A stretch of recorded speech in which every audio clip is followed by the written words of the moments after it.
খুব ভালো লাগলো পুরনো জগতে ফিরে এসে।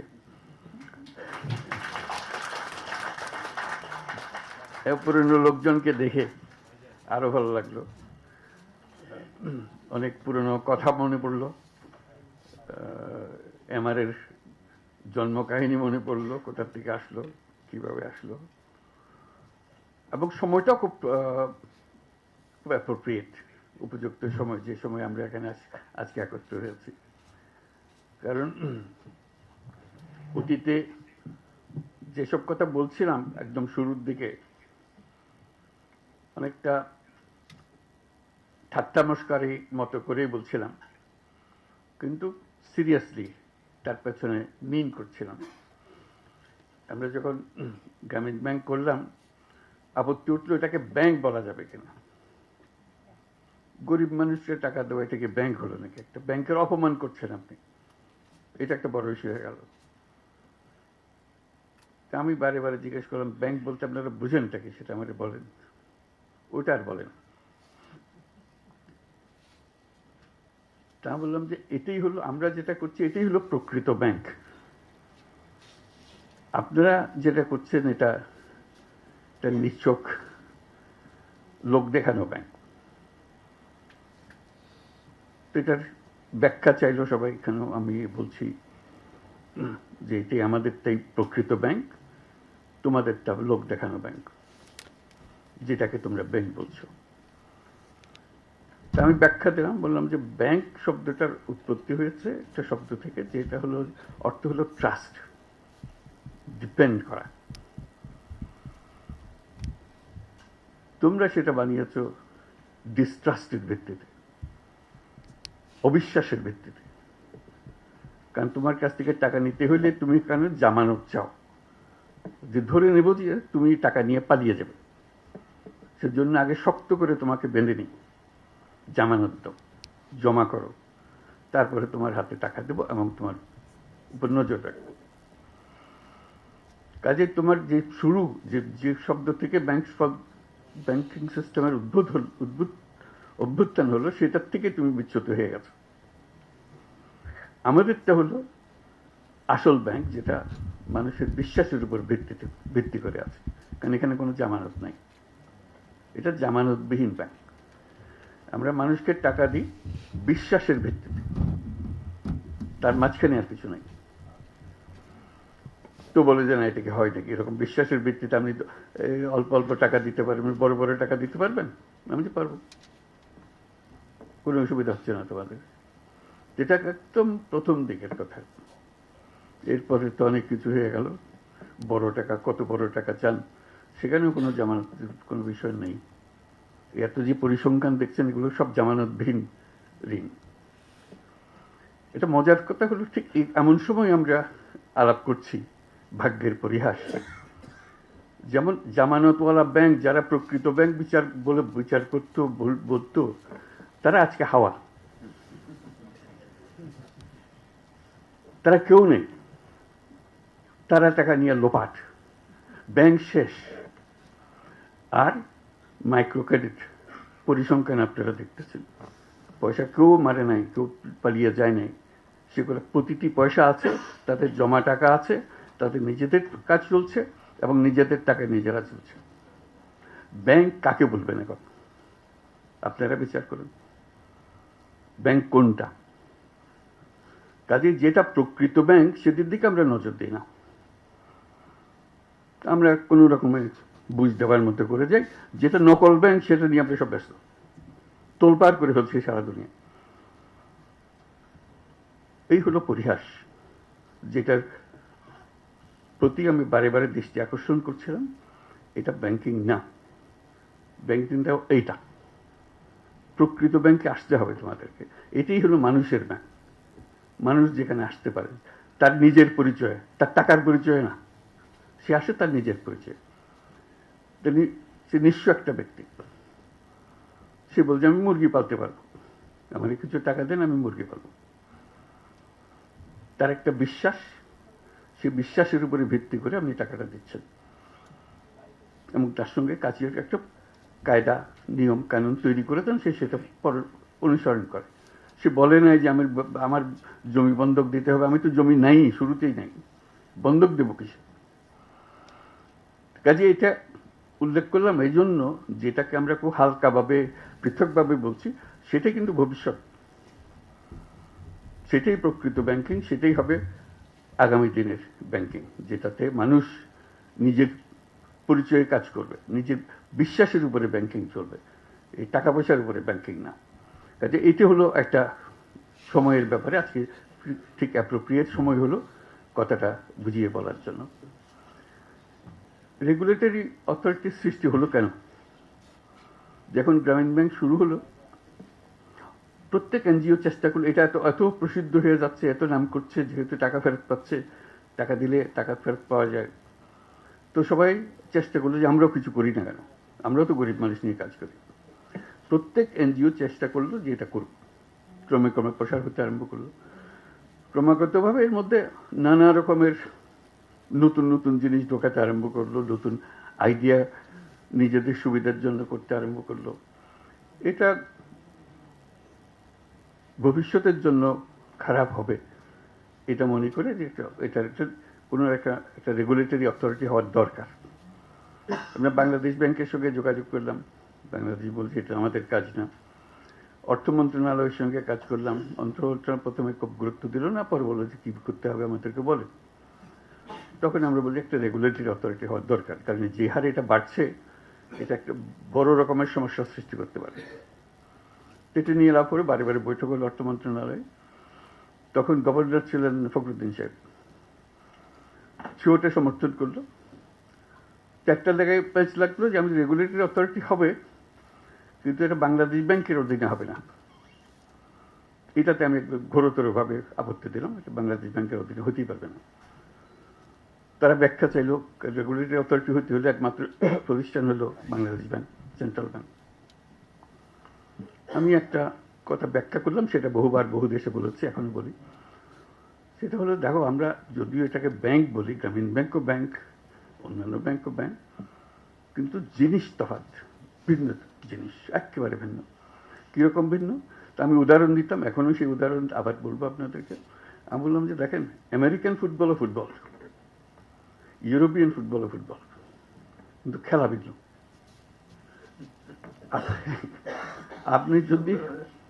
আপনি যদি ইউরোপিয়ান ফুটবলের রেফারিকে নিয়ে আমেরিকান ফুটবল চালাতে চান, ইট উইল বি ডিজাস্টার, পাগল হয়ে যাবে সবাই। আপনি বলছেন যে বাংলাদেশ ব্যাংককে দিয়ে, সেন্ট্রাল ব্যাংকে দিয়ে ক্ষুদ্র ঋণ রেগুলেট করবেন। বাংলাদেশ ব্যাংক তো ক্ষুদ্র ঋণ জানেই না, সে তো ইউরোপিয়ান ফুটবলের রেফারি, তাকে রেগুলেটরি অথরিটির দায়িত্ব দেওয়া ঠিক হবে না। বলছে আমরা পৃথকভাবে করবো। আমরা পৃথকভাবে করলেও এটা বাংলাদেশ ব্যাংকের জিনিস হবে, এটাকে একটু ভিন্ন করতে হবে। এইটা নিয়ে বহুদিন ঝগড়া হলো, তো অবশেষে রাজি করালাম, ফখরুদ্দিন রাজি হলো যে হ্যাঁ এটাকে পৃথক করা হবে, পৃথকভাবে হবে। তখন কথা উঠলো যে একজন ডেপুটি গভর্নরকে দিয়ে এটা প্রধান হবে না। আমি বলছি না, তাহলে আবার এটাকে নিচে নামিয়ে ফেললে গভর্নরকে এটা প্রধান হতে হবে, তাহলে এটা গুরুত্ব পাবে। ডেপুটি গভর্নরকে দিলে সে গুরুত্ব পাবে না। এটা নিয়ে আবার ঝগড়া হলো, মতবিরোধ হলো, অবশেষে সেটাও রাজি হলো। তারপর বলল যে এটা এখানে আমাদের অফিসে এরা করবে। আমি না, তো এই অফিসে, বাংলাদেশ ব্যাংকের অফিসে এটা হতে পারবে না, এটা ভিন্ন পৃথক জায়গাতে হতে হবে। মানুষ যেন জানে তার রেগুলেটরি অথরিটি ওইটা। বাংলাদেশ ব্যাংকের সঙ্গে কনফিউজ করে ফেললে বাংলাদেশ ব্যাংকের ইনফ্লুয়েন্স আসতে থাকবে, যেই করো ওই করো, এটা ঠিক হবে না। অবশেষে সেই হলো, আজকে সেটা নতুন বিল্ডিং হলো। এটি হলো আমার শেষ বক্তব্য, যে আমি খুব খুশি হলাম যে এটা পৃথকভাবে হয়েছে, খুব সুন্দরভাবে হয়েছে। যারা পৃথকভাবে করেছে তারা বাংলাদেশ ব্যাংকের অনেক লোক ছিল, কিন্তু তারা জিনিসটা বোঝার চেষ্টা করেছে এবং সেই যে বোঝার প্রতি সম্মান করে তারা সেই নিয়মকানুনগুলো করেছে। তারা যদি বাংলাদেশ ব্যাংকের অন্যান্য ব্যাংকের যে রেগুলেটরি নিয়মকানুন এগুলো এটার উপরে যদি স্থাপন করতো, তাহলে মাইক্রো ক্রেডিট সেদিনই শেষ হয়ে যেত, ওরা আর খুঁজে পাওয়া যেত না। তারা যেহেতু এটাকে সম্মান করেছে, বোঝার চেষ্টা করেছে, সেটার নিয়ম ধরে ধরে তারা অগ্রসর হয়েছে, তার জন্য আজকে এতদূর অগ্রসর হতে পেরেছে। আমি তাদেরকে বাহবা দিচ্ছি, ধন্যবাদ দিচ্ছি। বাংলাদেশ ব্যাংকের যারা এখানে এসে কাজ করেছেন এবং এই মাইক্রো ক্রেডিট রেগুলেটরি অথরিটি এতদূর নিয়ে এসছে, তাদের সবাইকে অভিনন্দন জানাচ্ছি যে এই কাজটা এত দূরে নিয়ে আসে। আরেকটা ফল হলো, এই সমস্যা শুধু বাংলাদেশের না, যে দেশেই মাইক্রো ক্রেডিট হয় সে দেশেই প্রবলেম হয় রেগুলেশন। কারণ এটা সেন্ট্রাল ব্যাংকের কোনো ব্যাংকিং নিয়মের মধ্যে পড়ে না, এক্সিস্টিং ব্যাংকিং নিয়ম পড়ে। তো আমি বারে বারে বলে আসছি তোমাদের এত কথা চিন্তা করার কারণে বাংলাদেশ অলরেডি এর সমাধান দিয়ে দিয়েছে। Micro credit regulatory authority, just follow them, তাদের নিয়ম কানুন নিয়ে আসো, তোমরা সেভাবে করো। বহু দেশ সেটা অনুসরণ করেছে।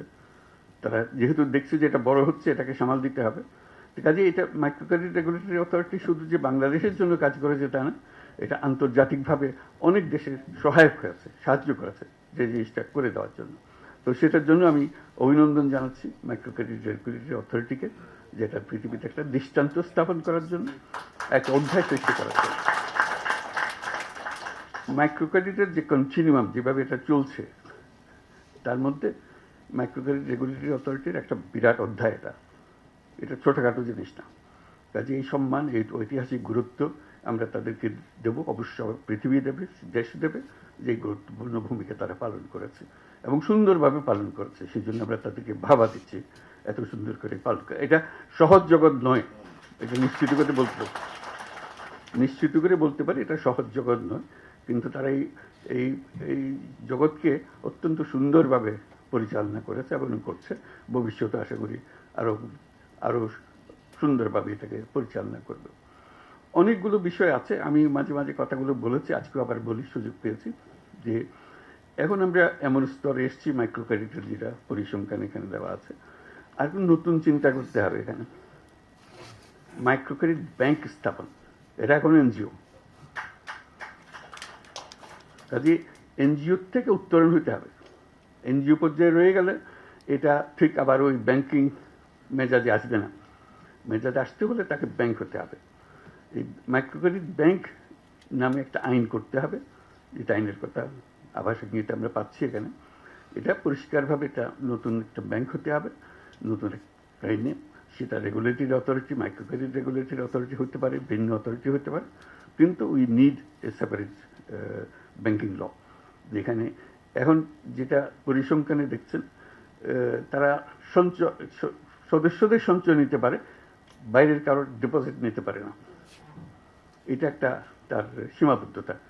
ফলে সীমাবদ্ধতার ফলে তাকে অপরের কাছে হাত পাততে হয়, দায়বদ্ধ হতে হয়।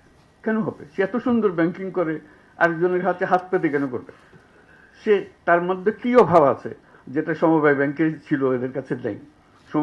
সমবায় ব্যাংকে আপনারা ব্যাংক বলছেন, মাইক্রো ক্রেডিট ব্যাংকে আপনারা ব্যাংক বলবেন না, তাকে সেই অধিকার দেবেন না। কি পাস করতে হবে তাকে এটা করার জন্য? সে সব কিছু পাস করে এসছে। কাজে আমার মনে হয় এটা সময় এসছে যে এটা মাইক্রো ক্রেডিট ব্যাংক আইনে করা। এরকম একটা প্রস্তাব একটি দেশকে দিতে গিয়ে বিপদেও পড়ছি আমি, সে খুব বিপদের কথা বলি। তারা বিরাট মাইক্রো ক্রেডিট প্রোগ্রাম করেছে, সারা দেশ জুড়ে করেছে, বিশাল দেশ। ওই মাইক্রো ক্রেডিটের মধ্যে আলাদা করে রেখে দিয়েছে। তাহলে বলছি এত সুন্দর কাজ করছে, এত বড় বড় কাজ করছে, তোমরা একে ব্যাংকিং লাইসেন্স দাও না কেন? কী অভাব তাতে? বলে যে না, একটা মাইক্রো ক্রেডিটের বাইরে ওরা পারবে না। আমি যদি দিয়ে দেখো তো একবার। তো সেইটার থেকে প্রস্তাব দিলাম যে অন্তত 10টা top bank micro credit organisation, যেগুলো তোমরা ইতিমধ্যে লাইসেন্স দিয়েছো মাইক্রো ক্রেডিট অপারেট করার জন্য, এগুলো বিশাল আকারে করছে, তাদেরকে পরীক্ষামূলকভাবে লাইসেন্স দাও, ব্যাংকিং লাইসেন্স দাও। তো অবশেষে তারা শুনল, এরকম 4-5টা ব্যাংকের দিল, বিশাল বিশাল ব্যাংক হয়ে গেল সেগুলো। এত বড় হলো, তড়িৎ গতিতে তারা দেশ জুড়ে চলতে আরম্ভ করলো। আমি তাড়াতাড়ি বললাম যে তোমরা লাইসেন্স দিয়েছো, ভালো করেছো, কিন্তু একটা কথা খেয়াল করো নাই, আমি তো মাইক্রো ক্রেডিট ব্যাংক করতে বলেছিলাম, তোমরা তো একটা কনভেনশনাল ব্যাংক বানিয়ে হলো। লাইসেন্স ফুল ব্যাংকিং লাইসেন্স দিয়ে দিয়েছো, এটা মাইক্রো ক্রেডিট ব্যাংকিং লাইসেন্স, যে এই কাজ ছাড়া সে অন্য কাজ করতে পারবে। এখন যেই মাত্র সে ব্যাংকিং লাইসেন্স পেয়েছে, বড় বড় ইনভেস্টররা এসে হাজির হয়ে গেছে, হাজির হয়ে তাদেরকে পুরো ব্যাংক বানিয়ে গেছে এবং সারা দেশ জুড়ে এটা করতেছে। তা বললাম যে এটা ভুল হয়ে গেছে। তো সে কথাটা মনে করিয়ে দিচ্ছে এখানেও, আমরা যখন মাইক্রো ক্রেডিট ব্যাংকের লাইসেন্স দেবো, পরিষ্কার বলতে হবে যে এই কাজের জন্যই লাইসেন্স দেওয়া হচ্ছে, কনভেনশনাল ব্যাংকিংয়ের জন্য লাইসেন্স দেওয়া হচ্ছে না, এটা আলাদা করে ফেলা। তার সঙ্গে একটা এডিশন চাচ্ছি, এই ব্যাংক যেগুলো হবে, এগুলো হলো সামাজিক বাণিজ্যের ব্যাংক, সামাজিক ব্যবসার ব্যাংক। এটা কারো মুনাফার জন্য না, এখানে এই বৈশিষ্ট্য এনজিও হলে সেটা সমস্যা নাই, কারণ যেহেতু এনজিওকে পয়সা নিজস্ব খাতে আমদানি আয় করতে পারছে না, লাভ করতে পারছে না। যেই মাত্র ব্যাংকিং লাইসেন্স দেওয়া হবে, কেউ বলছে ঠিক আছে আমি ব্যাংকিং লাইসেন্স নিলাম, আমি এখন টাকা রোজগার করবো। সেখানে লাইসেন্সের মধ্যে, আইনের মধ্যে থাকবে এটা একটা সামাজিক ব্যবসার প্রতিষ্ঠান হবে, অর্থাৎ মালিক এর কাছ থেকে কোনো মুনাফা নিতে পারবে না। এবং মালিক সদস্যরা, মাইক্রো ক্রেডিটের একটা বৈশিষ্ট্য, সদস্যরা মালিক হয়। কাজে যেমন গ্রামীণ ব্যাংকের মালিক হয়েছে ব্যাংকের মালিক, গ্রামীণ ব্যাংকের 90% মালিকানা হলো না, গ্রামীণ ব্যাংকের যারা ঋণ গ্রহীতা তারাই হলো তাদের মালিক, এবং তারাই বোর্ডে বসে, তারাই নিয়ন্ত্রণ করে। কাজে ওই রকম একটা কিছু যে ব্যাংকিং লাইসেন্স হবে, যেখানে তারাও পার্টিসিপেট করবে, তাদের জন্য তারা মুনাফা পাবে। কিন্তু যারা ঋণ গ্রহীতা নয়, কোয়ালিফাই করে না, সেই রকম যারা ইনভেস্টার, তারা তাদের কাছ থেকে মুনাফা নিতে পারবে না। এই একটা বিশেষ অংশ তার মধ্যে থাকতে হবে। দ্বিতীয় অংশ যেটা থাকতে হবে, যেটা আমরা বারে বারে জোর করছি, এই পুরো গ্রামীণ মাইক্রো ক্রেডিট গ্রামীণ ব্যাংক সৃষ্টি হওয়ার মূলে যেটা ছিল, এটার আইডিয়া যে মানুষ মাত্রেই উদ্যোক্তা। এটি হলো অন্যান্য জিনিসের থেকে যে আমরা পৃথক করলাম। মানুষ মাত্রই উদ্যোক্তা, সে চাকরি চাইবে না, নিজে উদ্যোক্তা হবে। এই উদ্যোক্তা হওয়ার জন্য তাকে আমরা হাতে সরঞ্জাম তুলে দিচ্ছি, যে কারণে সে উদ্যোক্তা হতে পারবে। এখন আমরা তরুণদের, তাদের পরিবারের সদস্য, তাদের ছেলে মেয়ে যারা আছে, যারা চাকরি সন্ধানে বয়স হতে হতে সবাই বলে চাকরি খোঁজো চাকরি খোঁজো, এটা আর বলবে না, যেহেতু মাইক্রো ক্রেডিট ব্যাংক আছে। যে কোনো ছেলে, যে কোনো মেয়ে মাইক্রো ক্রেডিট ব্যাংকের কাছ থেকে বিনিয়োগ পাবে। যে সমস্ত টাকা সে, যে টাকার ইনভেস্ট করতে চায়, সেই ইনভেস্টমেন্টের টাকা ব্যাংক থেকে আসবে, বিনিয়োগ হিসেবে আসবে। ইনভেস্টমেন্ট যেটা হয় ভেঞ্চার ক্যাপিটাল জাতীয়, ভেঞ্চার ক্যাপিটাল, এগুলোরও নমুনা আমরা সৃষ্টি করেছি, দেশে বহু আছে। এটা হলো যে যে বিনিয়োগ করছে তার কাজ হলো তাকে তার কাছ থেকে লাভ নেওয়া না, ক্রমে ক্রমে তাকে সুযোগ দেওয়া, যে বিনিয়োগের যে টাকা দিয়েছে সেই টাকাটা আস্তে আস্তে শোধ করে দিলে তাহলে সে পুরোপুরি মালিকানা তার পুরো হয়েছে। প্রথম দিকে সে যদি 90% মালিকানা যে বিনিয়োগ করেছে তার হয়, তার সঙ্গে শর্ত হবে যে তুমি রোজগার করে করে আমার থেকে শেয়ারগুলো কিনে নিয়ে যাবে, আমি তোমার ব্যবসা নিয়ন্ত্রণ করতে চাচ্ছি না, এটা আমার কাজ না, আমার কাজ হলো তোমাকে উঠে উপরে ওঠানো।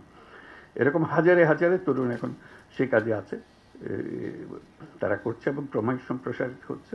সেটা এই ব্যাংকের নজরে নিয়ে আসা। এই ইনভেস্টমেন্ট, যদি ইনভেস্টমেন্টের টাকা পায় তাহলে কোনো তরুণ আর চাকরির সন্ধানে যাবে না, যাওয়ার কোনো দরকারও নাই।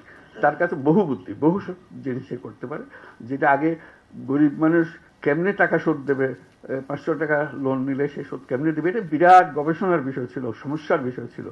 এখনো মনে হয় যে এই ছেলে মেয়ে তাদেরকে টাকা দিলে তারা কি সত্যি সত্যি ব্যবসা করে টাকা ফেরত দিতে পারবে, ওই সন্দেহ আবার আসছে। তো সেই সন্দেহ অতিক্রম করার জন্য আমরা বাস্তবে সেগুলো করেছি। বহু নমুনা আছে, কারণ যেতে পারে, যে কেউ যেতে পারে, কিন্তু সরকার হিসেবে আমাদের দায়িত্ব হলো সে প্রতিষ্ঠানগুলো সৃষ্টি করে দেওয়া। কাজে এই ব্যাংক সৃষ্টি করার দায়িত্ব হলো আমাদের।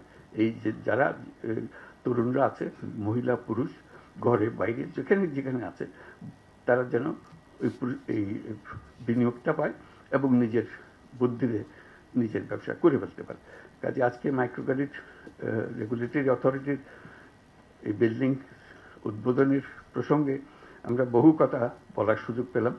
আমরা তাদেরকে ধন্যবাদ দিচ্ছি, এবং এখান থেকে আবার নতুন অধ্যায় সৃষ্টি হোক। যে এই যে পর্যন্ত আসলাম, এটা বিরাট একটা অধ্যায়, কিন্তু আমরা বিরাট অধ্যায় শেষ করে আজকে নিজস্ব ভবনে আসলাম, যে কথা বারে বারে উল্লেখ করা হয়েছে। এখান থেকে আমাদের যাত্রা কোন দিকে নিয়ে যাবে সেটাও আমরা আজকে স্থির করলাম। সবাইকে ধন্যবাদ।